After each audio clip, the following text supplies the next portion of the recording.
Hello friends, नमस्कार। आप सभी का एक बार फिर से स्वागत है आपके अपने YouTube channel the learn crave पर। दोस्तों, हम लोग परसेंटेज टॉपिक स्टार्ट किए थे, जिसमें आपका 3 क्लास हो चुका है और आज ये चौथा क्लास होने वाला है। उम्मीद है आप लोग पिछला सभी वीडियो देखे होंगे, और जो भी लोग वीडियो देख रहे हैं, अगर चीजें अच्छे से समझ में आ रही हैं तो एक लाइक और एक शेयर जरूर किया कीजिए। चलिए, हम आज पहला आपका क्वेश्चन लेते हैं। लिखा हुआ है कि यदि y का x% 150 है और z का y% 300 है, तो x और z के बीच संबंध क्या है? चलिए ध्यान से देखिए। पहला सवाल कह रहा है कि y का x% का मतलब होता है गुणा। गुणा हो गया, x% कितना है? 150। ध्यान से देखिए, क्योंकि यहाँ x और y के बीच रिलेशन पूछा है, इसलिए हम इसका रेशियो ले रहे हैं। दूसरा है आपका z का y% कितना है? 300। अब आप जानते हैं कि यह इस परसेंटेज को हम यहाँ लिख सकते हैं। क्यों? क्योंकि हम पहले ही आपको बता चुके हैं कि अगर कहीं भी a% ऑफ b लिखा है तो उसको b% ऑफ a लिख सकते हैं। तो अगर हम इस परसेंटेज को यहाँ लिख देते हैं तो यहाँ हो जाएगा y% इंटू एक्स, ये हो जाएगा z इंटू y%, इक्वल हो जाएगा आपका 150 अपॉन 300। यहाँ देखिए y% कैंसिल आउट, यहाँ हो जाएगा आपका x अपॉन जेड, ये कट के क्या हो जाएगा? 1/2, क्योंकि 150 दूना 300, 2 का गुणा हो जाएगा x में, z का गुणा हो जाएगा 1 में। तो यहाँ से आपका आ जाएगा z इक्वल 2x। देखिए किस ऑप्शन में है? Option number D, z equal 2x। समझ में आ गया होगा। यहाँ कुछ नहीं किया गया है, बस हमसे संबंध पूछा था तो हमने इसका अनुपात ले लिया है। इस परसेंटेज को यहाँ लिखा है इसलिए क्योंकि यहाँ भी y% था, यहाँ भी y% हो जाता और ये दोनों क्या हो गया? कैंसिल। यहाँ बचा आपका x अपॉन जेड, इधर 150 दूना 300, 1/2, 2 का गुणा हो जाएगा x में 2x, z का गुणा होगा 1 में z, तो z इक्वल क्या आ गया? 2x। नोट करिए।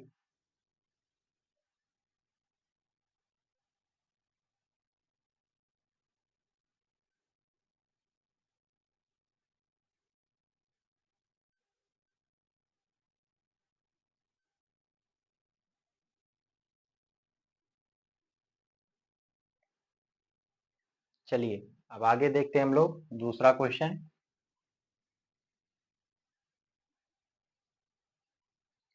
चलिए दूसरा क्वेश्चन ध्यान से देखिए। कह रहा है कि संख्या a का 50% दूसरी संख्या b में जोड़ने पर b 25% बढ़ जाती है, तो संख्या a और b का अनुपात क्या है? चलिए ध्यान से देखिए। कह रहा है कि संख्या a का 50%, 50% मतलब होता है कि संख्या का आधा कर दिया जाए, और दूसरी संख्या b में, b मतलब जो दूसरी संख्या b है वो अपने आप में 100% है, उसे में आपको क्या करना है? जोड़ना है। तो ध्यान से देखिए क्या लिखा जाएगा। कह रहा है कि a का 50%, तो a गुणे क्या हो जाएगा? 50% का मतलब गुणा, दूसरी संख्या b में जोड़ने पर, अगर हम इसको b में जोड़ देते हैं तो b में किसके साथ जुड़ेगा? b के 100% से जुड़ेगा, क्योंकि कोई भी संख्या अपने आप में 100% होती है। तो संख्या a का 50% हो गया, संख्या b में जोड़ने पर यानी कि b के 100% में जुड़ेगा, तो कह रहा है कि b जो है 125% बढ़ जाता है। अब कोई संख्या स्वयं में 100% है, एक और 25% बढ़ रही है तो कितना हो जाएगा? 100 से 125 हो जाएगा, यानी कि b का क्या हो जा रहा है? 125% हो जा रहा है। तब आपको बताना है कि संख्या a और b का अनुपात क्या है। चलिए ध्यान से देखिए, यहाँ भी b है, यहाँ भी b है, तो अगर हम इसको कहें, इस b को उधर ले जाएं, तो ये हो जाएगा आपका 125% इंटू बी, माइनस हो जाएगा आपका 100% इंटू बी। अब देखिए a गुणे 50%, 125 से 100 घटेगा, क्या बचेगा? 25% इंटू बी। अब कह रहा है कि a और b का अनुपात बताना है, तो लिखो a, b को ले आओ इधर, इधर है 25%, इधर है क्या? 50%। परसेंटेज से परसेंटेज कट जाएगा, 25 एकम 25, 25 दूना 50, यानी कि a अपॉन बी इक्वल क्या आ जाएगा? 1/2। 1/2 का मतलब हुआ 1:2। देखिए पहला ही ऑप्शन क्या है, 1:2। चलिए समझ में आ गया होगा।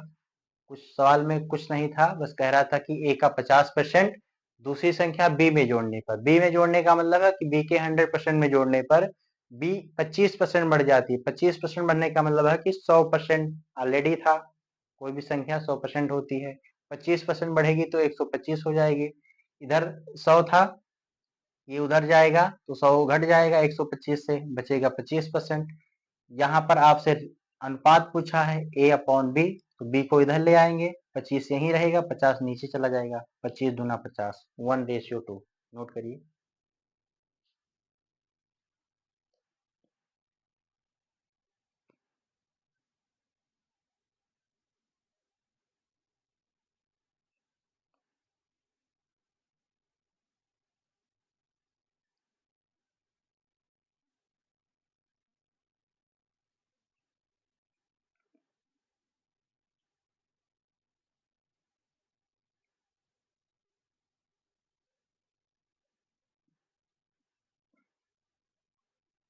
चलिए आगे देखते हैं।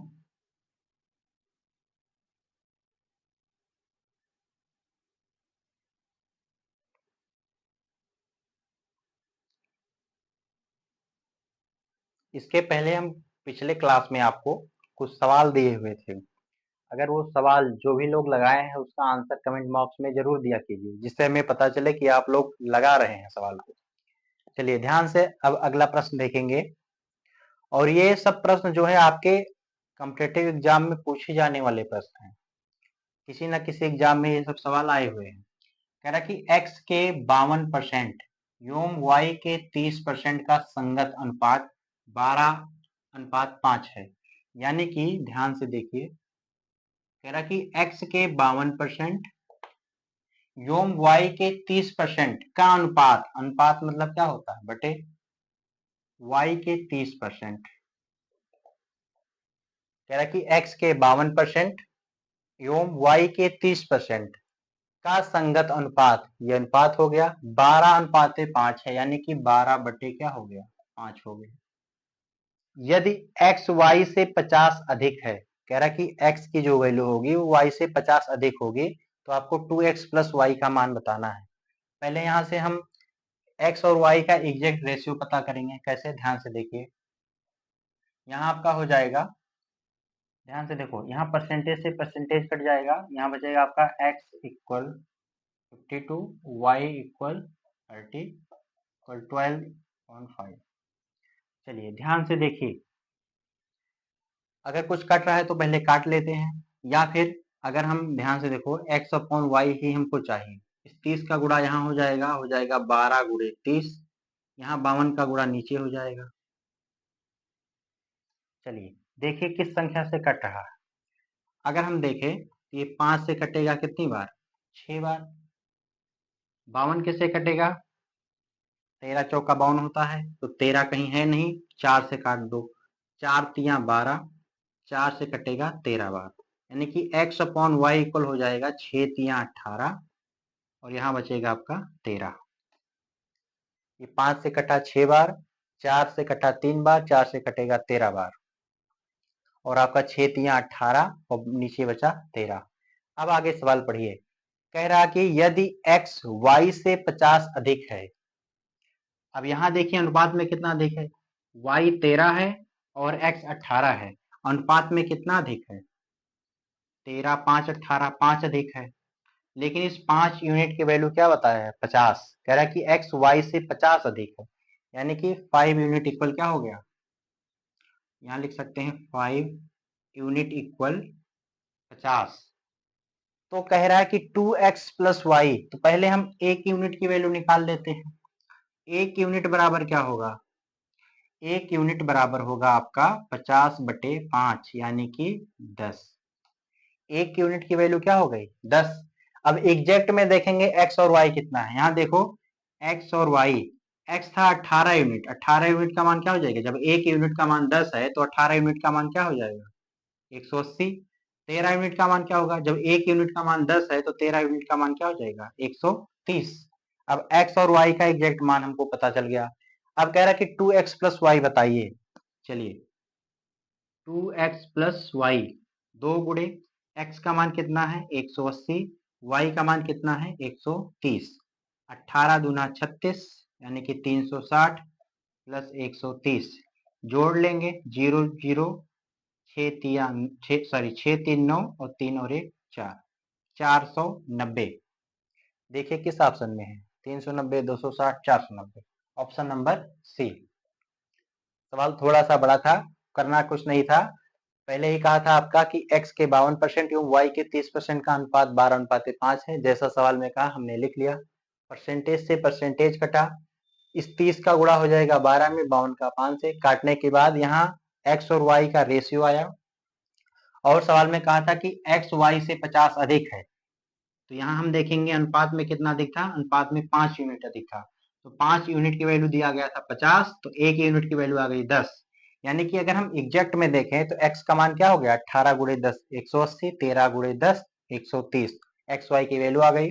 आपसे पूछा था 2x प्लस वाई बताओ, तो 2x प्लस वाई, एक्स का मान 180, वाई का मान 130, 180 दुना 360 प्लस 130 जोड़ने पर क्या आ जाएगा 490, ऑप्शन नंबर सी। चलिए नोट करिए जल्दी से।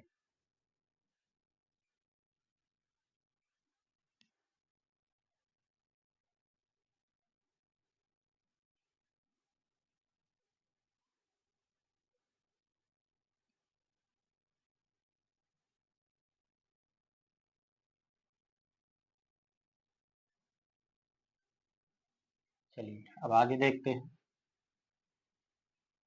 हम आपको समझाने के लिए इतना डिटेल में बता रहे हैं, आपको यही काम घर पे दोबारा जब आप लगाएंगे तो इसको बहुत तेजी से लगाना है। चलिए अब अगला सवाल देखते हैं, क्वेश्चन नंबर 4। कह रहा है कि दो धनात्मक संख्याओं का अंतर 1020 है, यदि बड़ी संख्या का 7.6%, छोटी संख्या का 12.4 है, तो दोनों संख्याओं का योगफल क्या होगा। चलिए ध्यान से देखिए, कह रहा है कि दो धनात्मक संख्याओं का अंतर दिया गया है और आपसे संख्याओं का योगफल पूछ रहा है, और आपको एक रिलेशन बताया गया है कि यदि बड़ी संख्या का 7.6, चलिए ध्यान से देखिए, मान लेते हैं बड़ी संख्या को हम लिख देते हैं b। बड़ी संख्या का कह रहा है कि 7.6%, छोटी संख्या का 12.4 है, छोटी संख्या मान लो c है, c से छोटी b से बड़ी, छोटी संख्या का 12.4% है। अब यहाँ से होगा क्या, यही आपको इंफॉर्मेशन दिया गया है, यहाँ से होगा क्या कि आप b और c का एक रेशियो निकाल पाएंगे।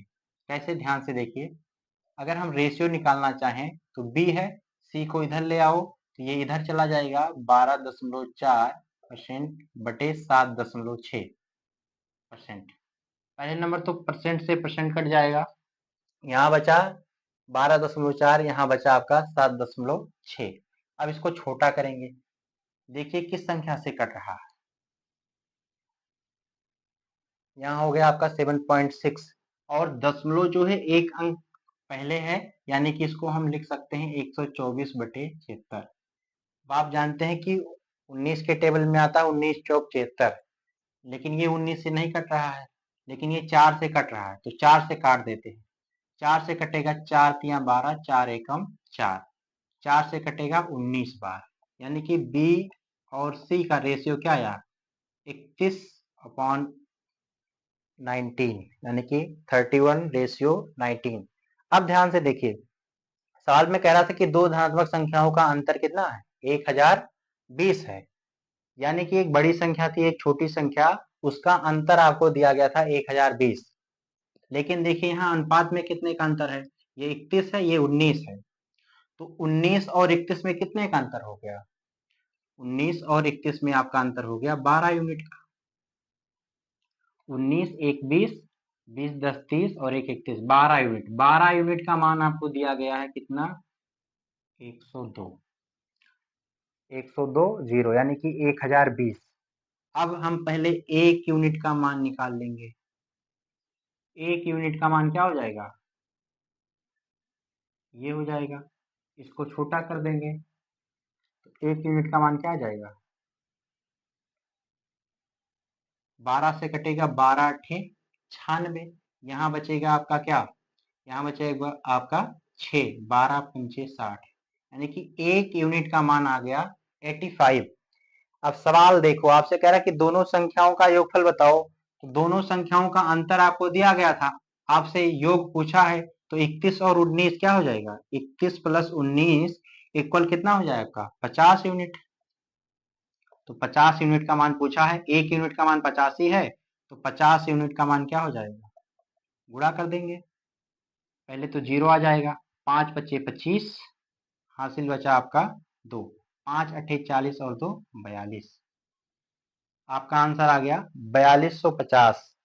देखिए किस ऑप्शन में है, यहाँ 4250। इसमें कुछ नहीं था आपका, बस आपको यहाँ पर एक अनुपात जो है दिया गया था, रिलेशन देखिए कि यदि बड़ी संख्या का 7.6%, छोटी संख्या का 12.4 है, यहाँ से आप आसानी से बड़ी संख्या और छोटी संख्या का अनुपात निकाल सकते थे, जो कि आया था 31/19। अब हिंट दिया गया था कि धनात्मक संख्याओं का अंतर 1020 है, तो यहाँ आप देखेंगे छोटी और बड़ी संख्या का अंतर कितना आया, 12 यूनिट। 12 यूनिट का मान आपको दिया गया था 1020, हम यहाँ से 1 यूनिट का मान निकाले तो निकल के आया 85। तो आपसे पूछा था योगफल बताओ, तो 31 और 19, छोटी संख्या और बड़ी संख्या का योगफल 50 यूनिट आया, 50 यूनिट में आया है, एक्चुअल में कितना आएगा, जब 1 यूनिट का वैल्यू 85 है तो 85 से गुणा करेंगे, आपका आ जाएगा 4250। चलिए नोट करिए जल्दी से।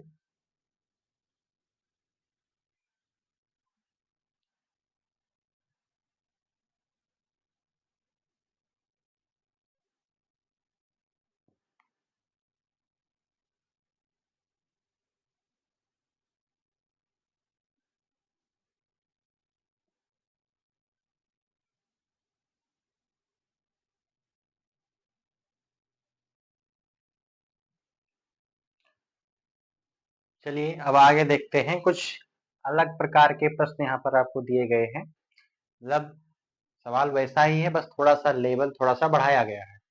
ध्यान से देखिए, सवाल कह रहा है कि यदि ए की आय बी की आय का 40% है, कहने का मतलब है कि यदि ए की आय बी की आय का 40% है और बी की आय सी की आय से 24% अधिक है, तो सी की आय ए की आय से कितने प्रतिशत अधिक है। कह रहा है कि उत्तर दशमलव के एक स्थान तक सही होना चाहिए, यानी कि जो आपको आंसर लाना है वो दशमलव के एक स्थान तक ही लाना है। चलिए ध्यान से देखिए कैसे करेंगे।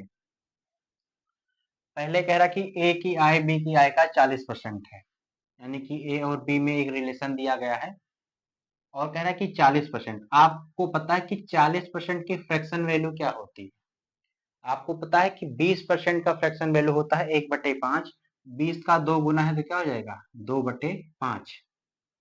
अब ये फ्रैक्शन निकल गया, आप सवाल को ध्यान से पढ़िए। कह रहा कि ए की आय बी की आय का, यानी कि बी की आय का क्या है 40% है, यानी कि बी मान लेते हैं अगर 5 है, बी 5 है तो ए क्या है 2 ही है। ये सवाल यही कहा है कि ए की आय बी की आय का 40% है, तो अगर बी मान लो 5 है तो ए क्या होगा 2 ही होगा। या फिर ऐसे समझो कि अगर बी 100% है तो ए क्या होगा 40% ही होगा, बस हमने उसको छोटा करके लिखा है। आप इसको ऐसे भी लिख सकते हैं 40% मतलब 40/100, तो बी का मान अगर 100 है तो ए का मान क्या होगा 40 होगा।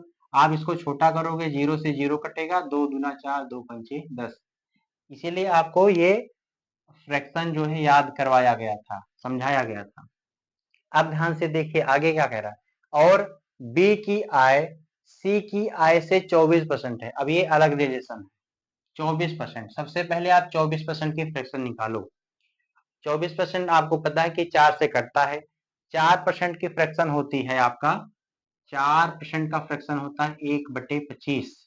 अब देखो 4% का कितना गुना है 6 गुना है, तो 24% का क्या हो जाएगा 6/25।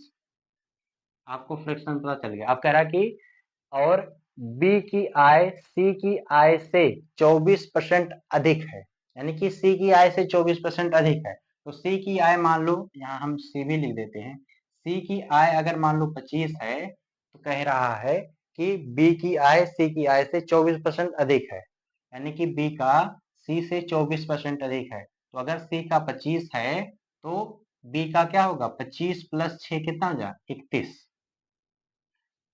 तो आपको ये बनाना ही पड़ेगा। अब यहाँ देखिए ध्यान से, तीनों के आय का रेशियो यहाँ पर आपका प्राप्त होगा। अब ध्यान से देखिए, अगर हम तीनों का रेशियो लिखें तो अभी एग्जैक्ट रेशियो नहीं लिख सकते हो, क्योंकि यहाँ ए और बी में इसका रेशियो 2:5 का है और बी रेशियो सी क्या है, 21:25। अब यहाँ पर रेशियो देखो ध्यान से, ये 5 है, 31 है, इसको बराबर करना पड़ेगा क्योंकि बी ही है। तो इसको बराबर करने के लिए यहाँ क्या करना पड़ेगा, 31 से गुणा, क्योंकि नीचे 31 था, नीचे क्या था, 31 था, और 5 और 31 में कुछ कॉमन है नहीं, तो इसको हम 31 से गुणा कर देते हैं, 100, इसको जो है 5 से गुणा कर देते हैं। अब ध्यान से देखिए, ये दोनों वैल्यू आपस में क्या हो गए, बराबर हो गए। लेकिन अगर हम यहाँ 31 से गुणा कर रहे हैं तो यहाँ भी 31 से गुणा करना पड़ेगा, और अगर यहाँ 5 से गुणा कर रहे हैं तो यहाँ भी 5 से गुणा करना पड़ेगा। अब आप रेशियो देखो, 31 दूना क्या आ जाएगा, 62, ये हो जाएगा 5 एकम 5 और 5 तिया 15। आपका ये रिलेशन हो गया, 5 एकम 5 और 5 तिया 15, 155, और 25 पंचे 125। अब आपका A ratio B ratio C जो है निकल के आ गया। अब आप सवाल देखिए क्या कह रहा है कि तो सी की आय ए की आय से कितने % अधिक है। सी वाला पूछ रहा कि ए से कितना अधिक है। अब बताओ, ए 62 है, सी 125 है, कितना अधिक है। पहले आप नंबर में देखो कितना है, इसको घटाएंगे, 5 से घटेगा 2 आएगा 3, यहाँ बचा आपका 12, 12 से 6 घटेगा 6, यानी कि 63 अधिक है सी। तो वही आपसे पूछ रहा है कि सी की आय ए की आय से कितने % अधिक है। अब प्रतिशत में पूछा है तो 63 अधिक है कितने में से, 62 में से, गुणे 100%, क्योंकि परसेंटेज में पूछा है। अब ध्यान से देखो, क्या आप इसका जल्दी से परसेंटेज निकाल पाओगे। अगर आप देखो तो यहाँ 2 से कट रहा है, 2 से काटोगे सवाल लंबा होगा। ध्यान से देखो, क्या इस टर्म को हम ऐसे नहीं लिख सकते थे, 1 + 1/62। ये सब आपको पहले ही क्लास में सिखाया गया था। ध्यान से देखिए, 63/62 को हम लिख सकते हैं, क्योंकि 62 एकम 62 और एक 63, 63 बटे क्या हो जाएगा, 62। अब इसको तोड़ लो आप, ये हो जाएगा आपका, एक का गुणा होगा 100 में 100%, प्लस यहाँ हो जाएगा आपका 100%/62। आपसे आंसर में कह रहा है कि दशमलव के एक स्थान तक लाना है। अब बताओ, 100% तो ये टोटल है, इसको आप भाग ले जाओगे तो एक बार तो जाएगा ही, भाग एक बार जाएगा, दशमलव लगेगा, यहाँ आपका कितना बच जाएगा, 62 एकम 62 आपका बच जाएगा 38 बच जाएगा, क्योंकि 62 8 70 और 30, यानी कि 38 बचेगा। अब 38 यानी कि जैसे दशमलव लगाओगे यहाँ एक जीरो बढ़ जाएगा। अब 62 देखो कितनी बार जा रहा है, ये लगभग 6 दूना 12, 6 छम 36, लगभग 6 बार जाएगा ये भाग, क्योंकि अगर हम 62 गुणे 6 करते हैं तो 6 दूना 12, 6 छम 36 और एक 37, 372 आता है, और आपका है कितना, 380, यानी कि 6 बार जाएगा। आपको केवल दशमलव के एक अंक तक ही निकालना है। अब इसी को जोड़ देंगे, 100 और 1.6%, ये आ जाएगा आपका 101.6%, जो कि आपका ऑप्शन नंबर बी है, 101.6%। अब ये अलग लेवल का प्रश्न था। ऐसे ही प्रश्न आपके कॉम्पिटेटिव एग्जाम में डायरेक्ट पूछे जाते हैं। आपको एक बार अगर समझ में आ गया, यहाँ कुछ करना नहीं था, बस आपको रेशियो बनाना था। नोट करिए।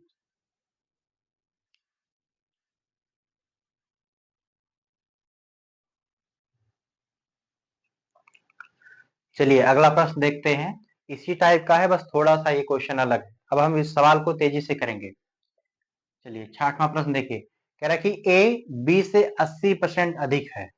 यहाँ ए, ये बी है, 80% का है, तो 80% की फ्रैक्शन वैल्यू क्या होती है, आप जानते हो कि 20% का 1/5 होता है, तो 20 का 4 गुना है तो क्या हो जाएगा, 4/5 हो जाएगा।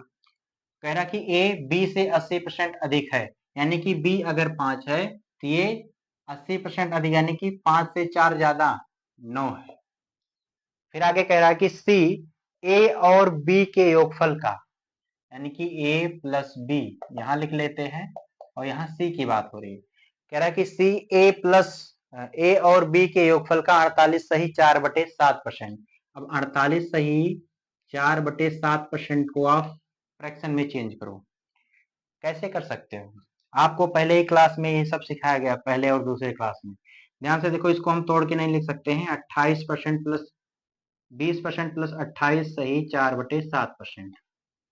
आप जानते हो 20% की फ्रैक्शन वैल्यू होती है 1/5 और 28 सही 4/7 की फ्रैक्शन वैल्यू क्या हो जाएगी? आप याद करो, 14 सही 2/7 की फ्रैक्शन वैल्यू आपको सिखाई गई थी 1/7। ये उसका 2 गुना है तो क्या हो जाएगा? 2/7। इसको सॉल्व कर लेंगे। 7 और 5 का एलसीएम 35 ही आएगा। 7 एकम 7, 5 दूना 10, 10 और 7 17। यानी कि ये आपका आ गया कितना? 17/35।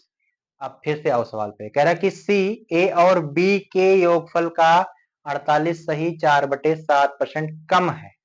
यानी कि सी कम है। यानी कि अगर ए प्लस बी 35 है, ए प्लस बी अगर मान लो 35 है, तो सी कह रहा है कि 48 सही 4/7% कम है। यानी कि 35 से 17 कम है, तो 35 से 17 घटाएंगे, क्या निकल के आएगा? 18 निकल के आएगा। अब आपको एक रेशियो में बनाना है, ध्यान से देखो।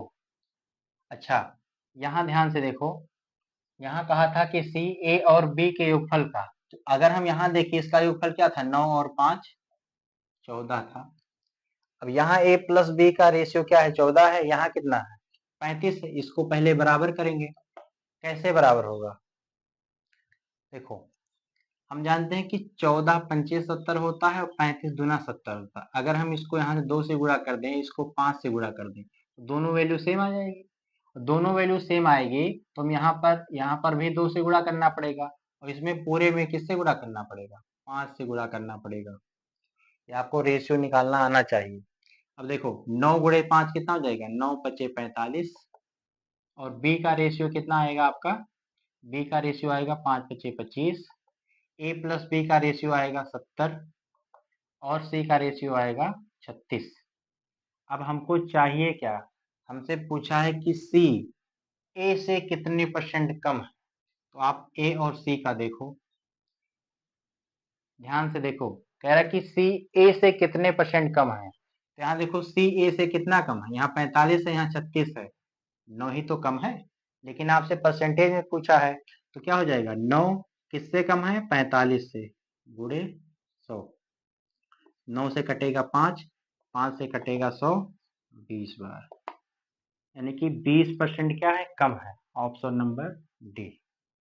ये सवाल थोड़ा सा यहाँ पे सवाल आपसे लेंदी किया था, घुमा के पूछा था। और यहाँ पे जो फ्रैक्शन आपको चेंज करना था वो थोड़ा सा लंबा था। ये आपको सिखाया गया, इसीलिए आपको अलग से सिखाया गया था। अगर आप ये तोड़ना नहीं जानते हो, फिर आप इसका गुणा करोगे, जोड़ोगे, बहुत लंबा जाएगा। नोट करिए।